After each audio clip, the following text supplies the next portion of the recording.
So let me chant for a minute before we connect with you. Huh?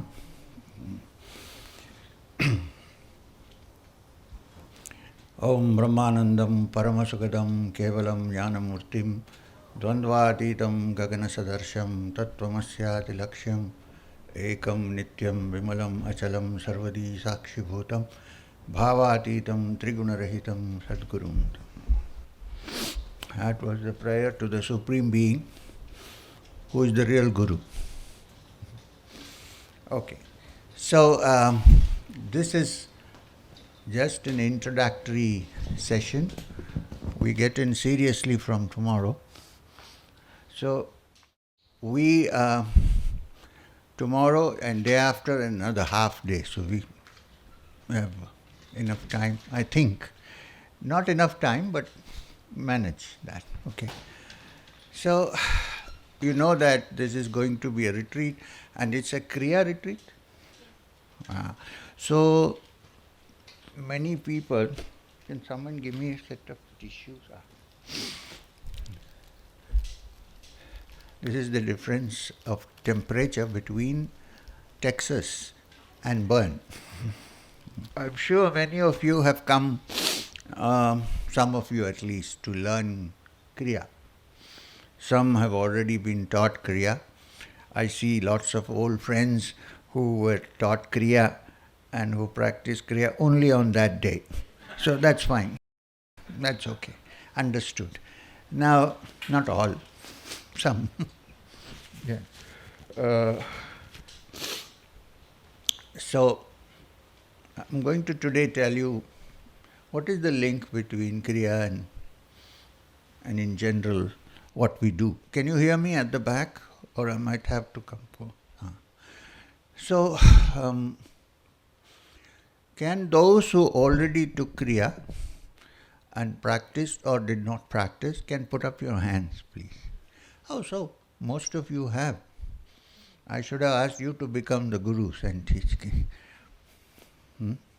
Why, Madhusudan? Practicing? No? Yes.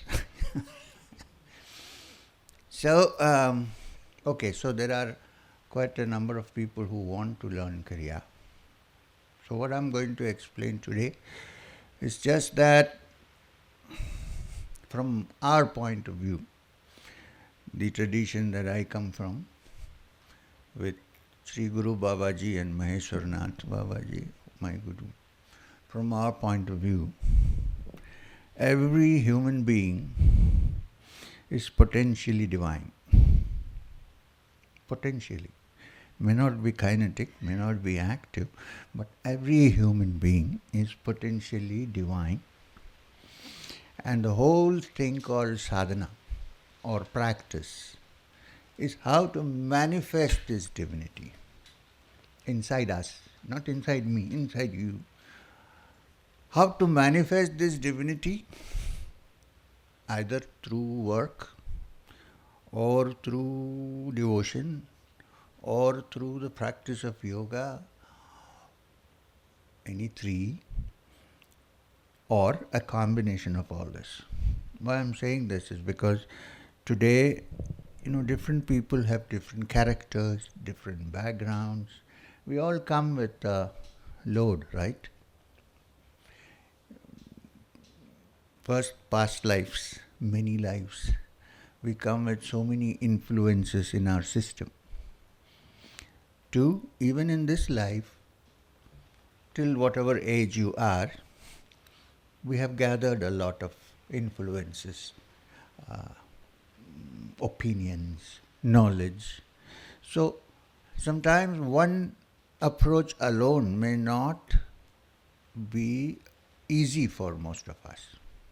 For instance, if somebody is what I would call a heart person, when I say heart person, I mean somebody who lives with the heart. For such people, definitely in the part of the practice, a little bit, at least, quite a bit of devotion has to be put in, added. There are some other kind of people who are who think that they are Einstein. We visited the Einstein Museum yesterday and think that they are intellectual, you know. So everything has to be analyzed. Even love, which you cannot hold in a test tube, has to be analyzed. So for such people, you need to give also an intellectual background and an intellectual understanding of the structure. Otherwise, they would say, what is this? Then, there are some other people, I know some people, they have, often I meet people who say, we don't want any spiritual teachings, or we are not interested in God, but we are good people and we live in this world and we keep helping others as much as we can. That's one approach too, karma yoga. So for such people, you should also give them that angle. The problem is when we begin to think that this is the only way. This is the whole problem. When we say, okay, I am a devotional person, I have great devotion, I don't need anything else. But then somewhere along the way you might get stuck. You might need clarification. Only a person who has gone through that can give that kind of clarification. Right. Now, the other kind of people, I don't believe in all this emotional. Actually, somebody said nonsense. So I'm, I have to be. It has to be proved. So, since there are different ideas people have and different temperaments, different ways of thinking, coming from different backgrounds, as I said, first with all the load that we have in our head. I'm saying load not in a bad way. All that we collected in many births. And then this birth. Nowadays it's very easy. Even going to a guru has become like window shopping, You go one somewhere, you pick up something, you go somewhere else, pick up that. And finally the whole thing becomes, in the spiritual life, something which in India we call khichdi. All mixed up. We don't know where to move now. I don't say that you should accept me as a guru, that's not what I'm saying, but it happens very often. So therefore, we have to look at all these angles. That's one side of the story. We'll discuss this, we'll go into it. You don't have to be mum, you can always ask me. In ancient times, the oldest texts on these matters that we have today, perhaps in the world, I'm not so sure, but perhaps, are the Vedas and the Upanishads. Now, if you look at the Upanishads, many of them are dialogues. I'm going to discuss some Upanishads also for you tomorrow, not today. And if you look at these dialogues, the teacher and the student are discussing matters. I'll give you an example. I'm saying this because after practicing Kriya for 2 years, people become gurus themselves. I'm going to tell you about a great rishi to whom 3 children, sons belonging to another rishi, go to learn the truth. And they introduce themselves. If you see an Upanishad called the Prashna Upanishad, the name itself means question Upanishad, Prashna Upanishad. They go to him and they say, Sir, we are sons of so-and-so, great lineage, great rishis. We have come to you to learn the truth. Please teach us the truth. And the great rishi Uddalaka Aruni, famous in the Vedas, says, stay with me for 3 months. At the end of 3 months, I will teach you if I know. Can you beat that? I'm saying this because everybody is cocksure that they know the truth. Because when the truth is known, you don't exist. There is only the truth. How would I know the truth? Anyway, so,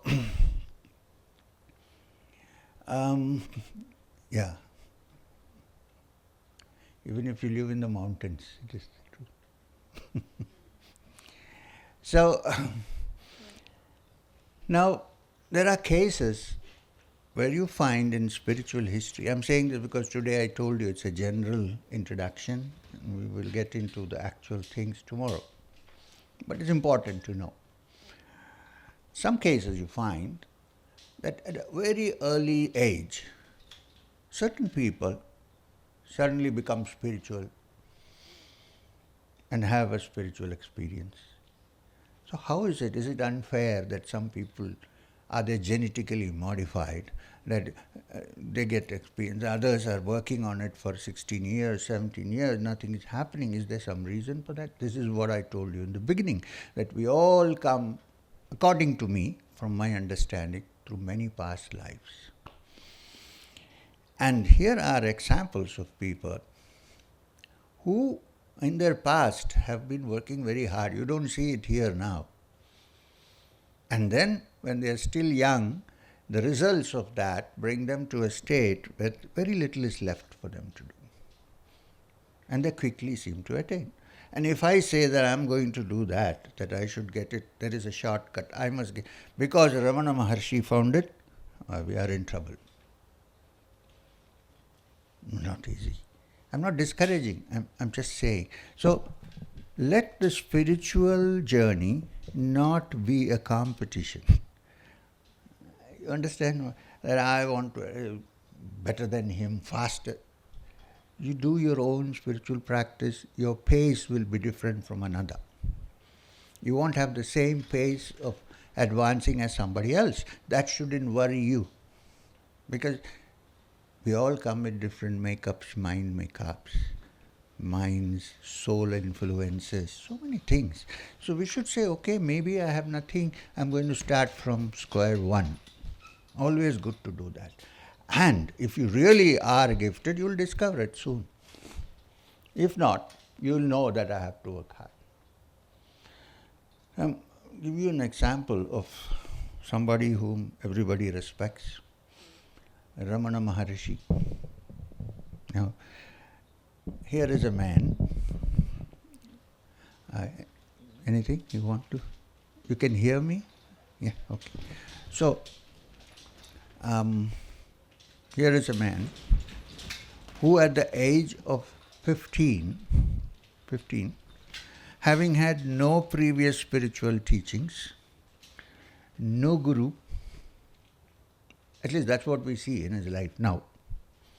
No teacher, no guru, no previous background of anything, except that he was born in a Brahmin family, so he might have got the Gayatri when he was young, mantra, okay, fine. But we have never heard of him sitting down or chanting or doing anything of the kind. He was a normal student. Normal student who didn't like to go to school. If there are young people, I won't advise you not go to school. I don't think you get much. Anyway, so you know that Einstein could not enter the university because he couldn't qualify. But everybody cannot be Einstein. This is also the other side. Right? So if I say I'm like Einstein, I won't go to school, you're wrong. So anyway, so at the age of 19, the only thing that his uncle, his brother, elder brother, noticed was that if he fell asleep, it was very difficult to wake him up. He slept like a log. That's the only thing they know about it. And he was not doing very well in his studies. And he had this habit of coming home, lying down, sleeping. Not a good example to follow. So, it's a special individual, this is what I'm trying to say. And then, one day, at that age, he actually felt, not imagined. I can lie down in my bed, for instance, and imagine, oh, I am not the body. No, I'm out. No, he actually came out of his body. He had not done any previous sadhana. He had had no teachers that we know of, at least. And then one day he says, here, I'm dead and my body is lying here. I can see it.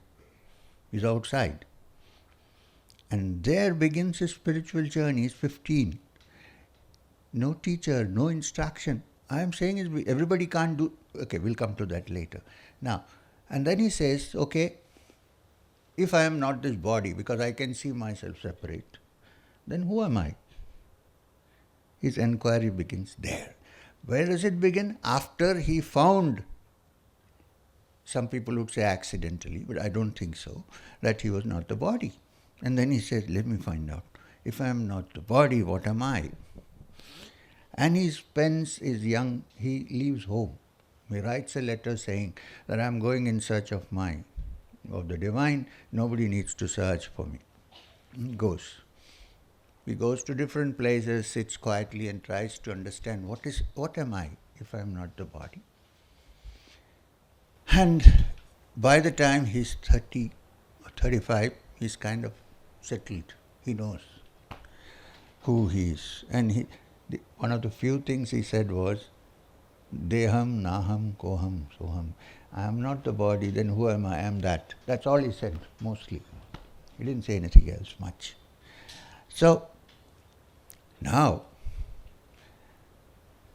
to say that I am imitating Ramana Maharshi, I don't want any gurus, no. I am going to find out who I am. Not only that, I will also wear a cowpin, not in winter, in the summer. And then I will sit down and I will say, who am I? Who am I? Is that the way to find who you are? By chanting, who am I? Who am I? Who am I?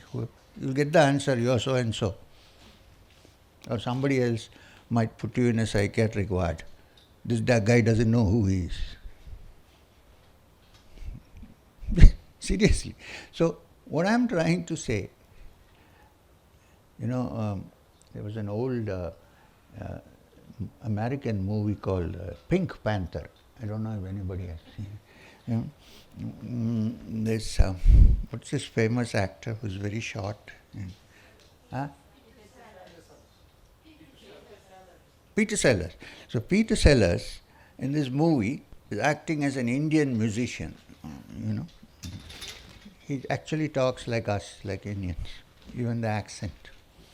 So, great actor. So, he goes to big parties, invited to a big party, and he doesn't know where to go to relieve himself. I mean, he doesn't know where the, what do you call that, washroom or toilet or whatever. To use ladies' line, he doesn't know where to powder his nose. So he's looking around. And then, he can't find it, so he breaks into, it's urgent.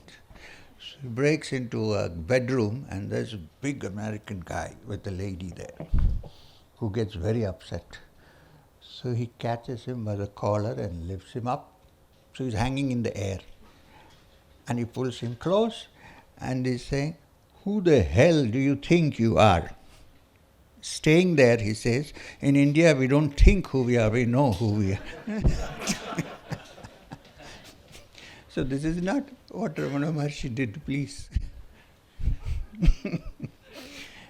The identity crisis of who I am has been there for centuries. So there is an Upanishad which begins with the name Keno Upanishad, which means who Upanishad, WHO, who am I? So anyway, so if you expect to be that, so we have to go according to our system, according to where we are, where we start, and then move forward.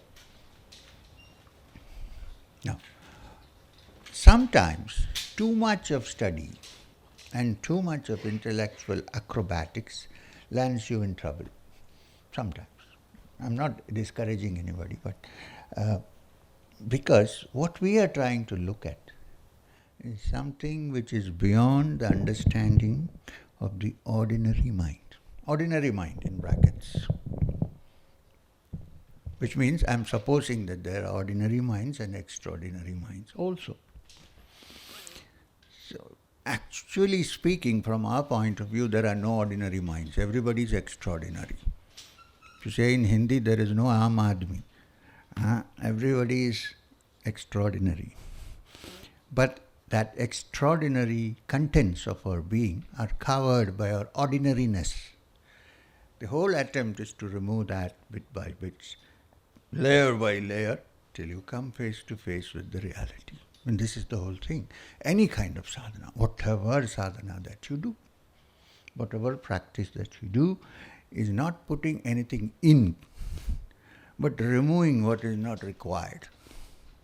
So for instance, if you see a person, in India we have many temples, and well, in the US there are bigger temples. Anyway, we have many temples, and they require an image or an idol of the divine, whatever name you call. So how does it start first? The sculpture gets a rock to make an image of, say, Krishna, Shiva, whatever. So he sits on it. Till now it has not become holy or divine, okay? He might be putting it, and he's chipping. He's chipping away. Does he bring Krishna from somewhere and put there? Or does he chip off what is not necessary so that only Krishna remains? What does he do? He chips away all that is not required until the image comes out, perfect. This is the process of sadhana. So now, the approaches are different. According to the Vedantic approach, you're trying to find the truth by saying, what I see is not the truth, so what is the truth? The words used by Adi Shankara, the most famous of the exponents of Advaita philosophy, is to analyze and say, not this, cannot be this. Because according to Vedanta, the only reality is that which always is, and not that which comes and goes. Now yes, you see I am sitting here. I turned 75 recently. After some years there is no M. So this can't be the truth, right? So, according to Vedanta, the truth is that which always is, neither created nor destroyed, always is. Only thing is, the good news is that that truth is also inside you in some way. I mean, we'll come to that. So, to get there, we need whatever you meet on this earth, whatever you see on this earth, whatever you are in contact with the earth, with your five senses, cannot be that, because all are temporary. They come and they go. Kabir said, koi aa raha hai, koi ja raha hai. So, we're trying to search for it. So the process in Vedanta, that approach, I'm not saying we should all follow that approach, is if this is not permanent, then it is not reality, and therefore it is not this. So this is not this is not this, until you come to a place where there is no more anything left to negate. And then you are left with the truth. I mean, this is the Vedantic teaching. Except that very soon, without much effort, people say, I am not this, but I am the Brahman. Aham Brahmasmi. There begins the problem. Well, in a way it's correct, but you know what happens. Then my ego just becomes big and I think I'm... But that is one approach. The other, so how does it happen in devotional practice? Suppose that is the way one approaches. There, the devotee reduces himself or herself to nothing. There is only the Lord. The approach is different, but it is finally the same. Somebody asked a great teacher, is there a shortcut? He said, yeah, there is a shortcut. The shortest cut is to cut the ego into two. Most difficult cut. This is the approach of the devotee. I don't access, only you. I don't know it, but that's what they have said, so let me look at it that way. So, but for us, it's good to have a judicious mixture of all these things, because we are intellectual, many of us. We are also people who live by the heart and emotions, right? We are also people who sometimes have the motivation to do good to others without expecting anything in return. Very often it happens, may not be always. So The approach should be somewhere in between. So, how is that? Because tomorrow I'm going to discuss the plan. You know what happens? People are so eager to find a process that they forget to know what the plan is all about. Where are we going? I want to build a house. I don't even have a design of the house. I don't know where I'm going, what kind of house I want, and I start building, then you know what happens. Halfway through you have to either stop it or it gets blown off. So where are we going? What is our approach? Why are we doing all this? Suppose I'm doing Kriya Yoga. I'm breathing in and out every day. Well, all the animals also breathe in and out every day. So what happens? So therefore, we need to first see that. Now, why am I saying this? Because you're going to do Kriya Yoga when you get Kriya Yoga, whenever. By doing Kriya Yoga, which of course is combined with your breathing technique, all right, where are we going? Why are we doing this? Is it to increase your material wealth, or is it to do something else? Therefore, I know many of you would know that the standard text on the practice of yoga, anybody? Yoga Sutras of Patanjali. Well, they call it Ashtanga Yoga because it has 8 angas, but nowhere in the sutras does Patanjali call it Ashtanga Yoga. Although there are 8 parts, 8, Ashta is 8. In fact, I remember I asked a young American person who said, I'm practicing Ashtanga Yoga, very nice. I said, great. So who is the founder of Ashtanga Yoga? He said, B.K. Iyengar. Well, B.K. Iyengar did a lot with Ashtanga, I'm not denying that. What I mean is, Patanjali is the person who first got everything together in the form of sutras. Yoga Sutras of Patanjali, a standard text. Now, since you are also going to practice, Kriya Yoga is also some kind of yoga, right? It's not, okay. So since you are going to do that, I have to tell you this. The Yoga Sutras of Patanjali, accepted in all schools of thought as a standard text, even in our school, I come from the Nata Sampradaya. Our origin teacher is supposed to be Gorakhnath. Now, if you read any of Gorakhnath's works, Siddha Siddhanta Paddhati, of course, don't go into that, you get lost. Shiva Samhita, it's an art work, Gorakhnath's. Goraksha Shataka, these are all works by Gorakhnath. If you go into it, it is the same approach, which is what Patanjali has put in a nice way, it's scattered, that's all. He has systematized it properly. So if you look at the Yoga Sutras, the first chapter is not practice. Remember this. The first chapter, if anybody knows, is called Samahadipada. That means explaining what Samadhi is, which is the aim of the practice of yoga. Yama, Niyama, Asana, Pranayama, Pratyahara, Dharana, Dhyana, Samadhi.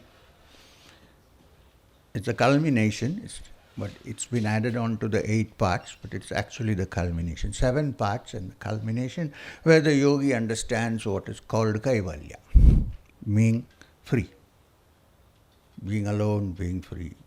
Normally, when we say we want to be happy, we look for companionship.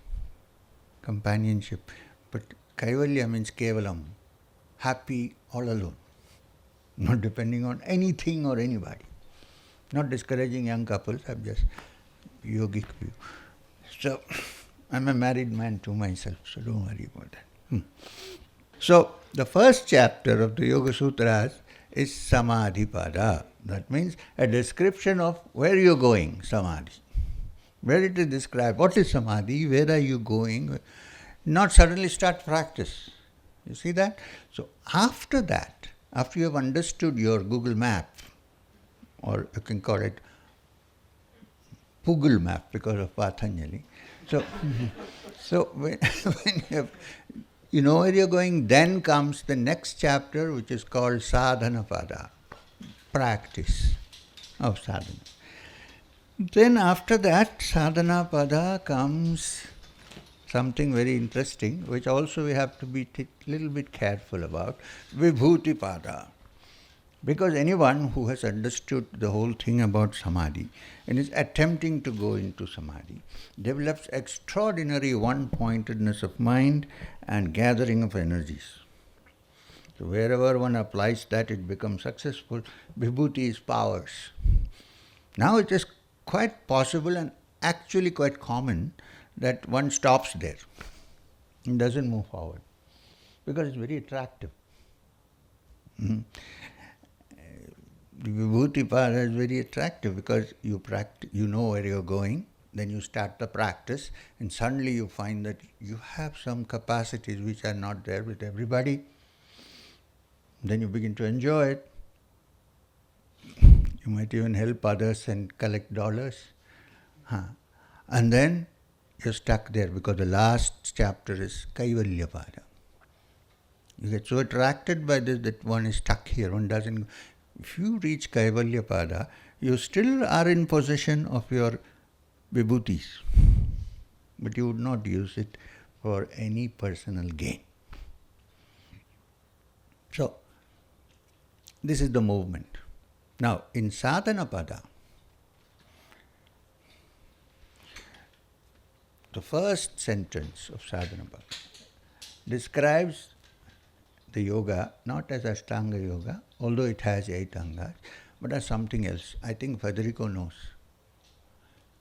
You know, here's a man who translated one of my books into Spanish. Dear Federico.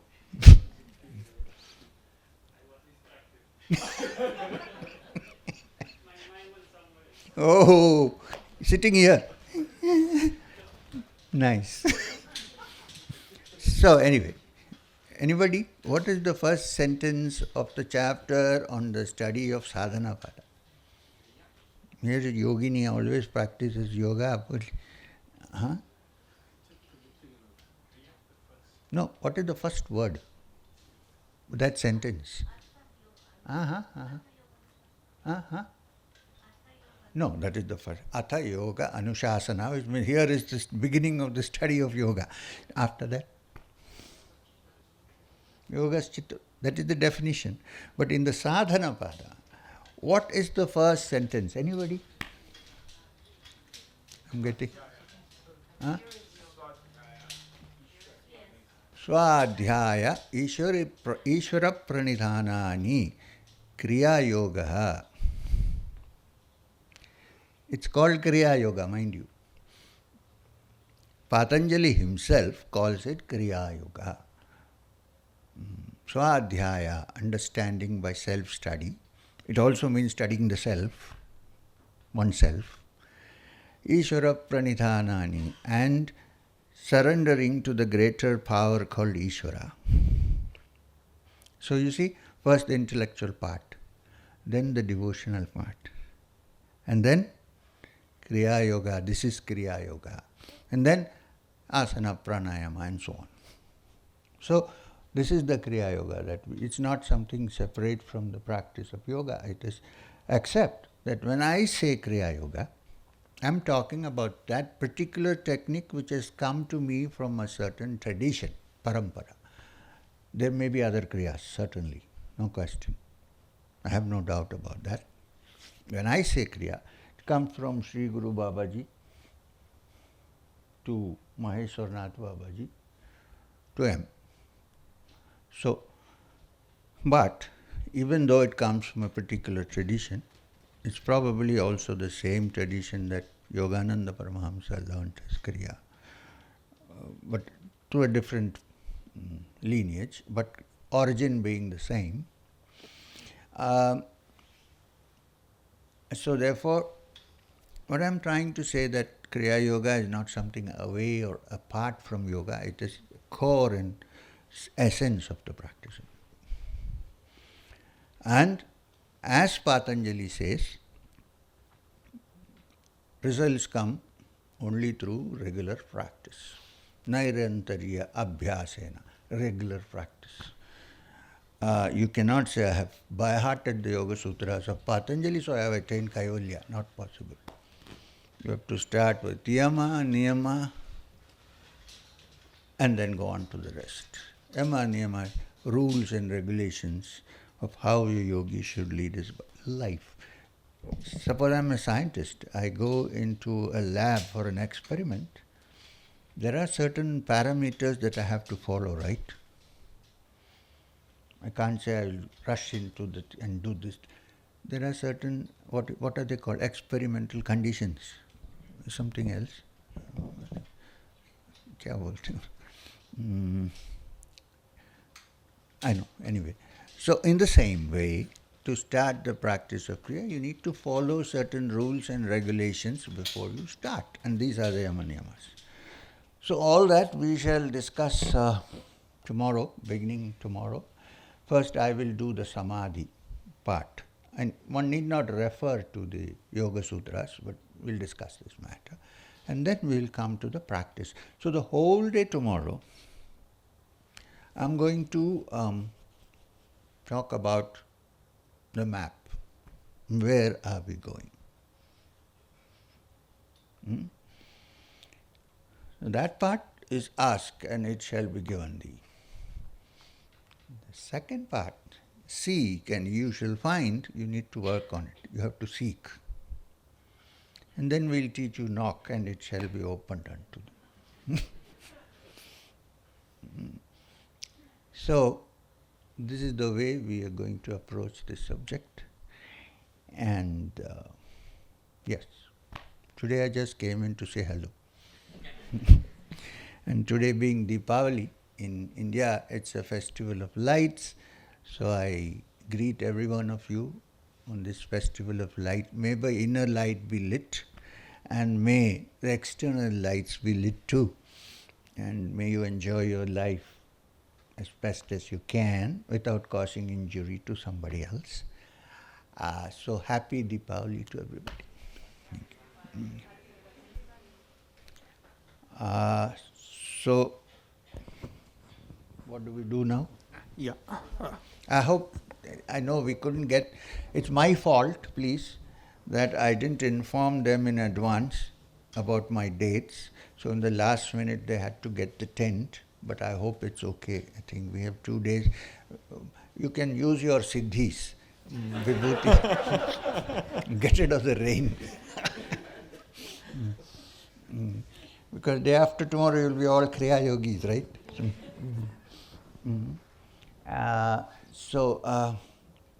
Yes, we will have question-answer sessions, dialogues, and we will do that after we go a little bit into the subject, not in the beginning. Like asking, if you ask the question in the beginning, it might have got answered in the next session, or it's like it's to kids who are very fond of their parents, and they asked our parents, Mummy, Daddy, you love us very much, don't you? I said, yeah, we love you very much, we love you the best. Then why don't you invite us for your wedding? It's like, so, let's do the wedding first.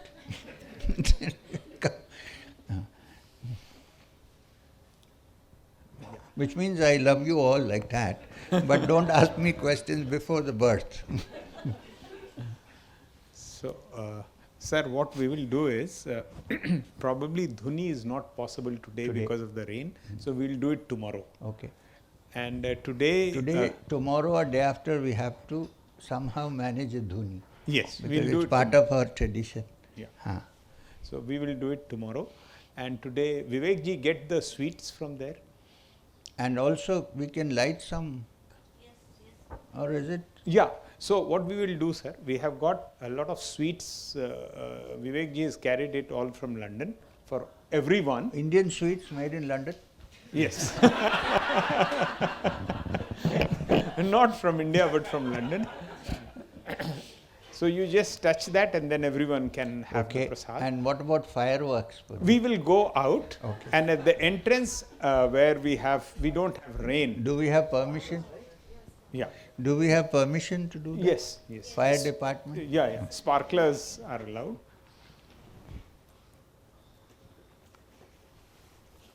People pack things so well so that they don't spill, but you can't open. You wanted to say something about the events in Hague. Yes. Yeah, so I don't know if you all remember that many years ago in 2015, I took a walk of hope, walk for peace, from the southern end of India, Kanyakumari, through India, into Kashmir in the north. So, well, it was a great experience. We don't know how much we could do, but we learned a lot. There were, at one point, we started with 80 people, and at one point there were 2,500 people walking with us. It was a good event. Then, my son-in-law, who is a filmmaker, said he would make a film on it. When did this walk happen? 15, 16. And this is what year? So finally in 23 he made the film. So the film was made, but he did a good job. His important problem was to edit it because there was so much footing. Anyway, it's out now.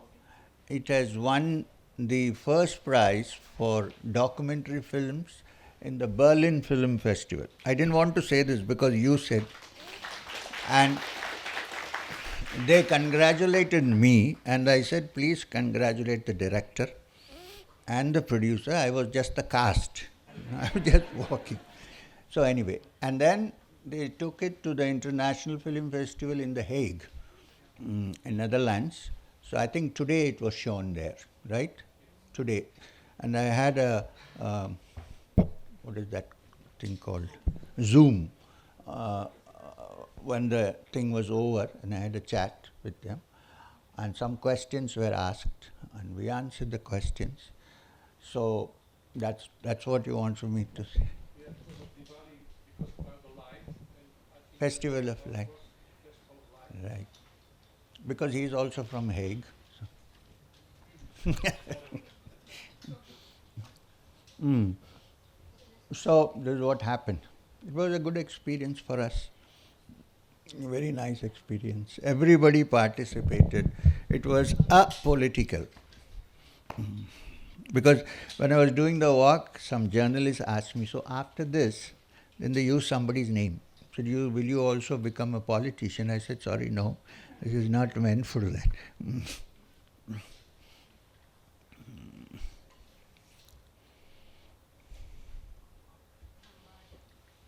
I get confused. Where do you live? Yeah, that's what I thought. I see you in unusual places. So where is your little kid? Meera, not you. Huh? She's waiting outside. She jumped in if she was supposed to stay. Your throat is okay? Always something. Last time I didn't hear, now I cannot. Now you can hear. I can hear, but I cannot. Talk.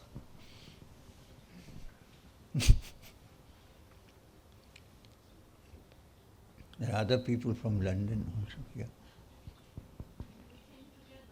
Oh, I thought I would see you there in Texas, but I didn't see you. Okay, great.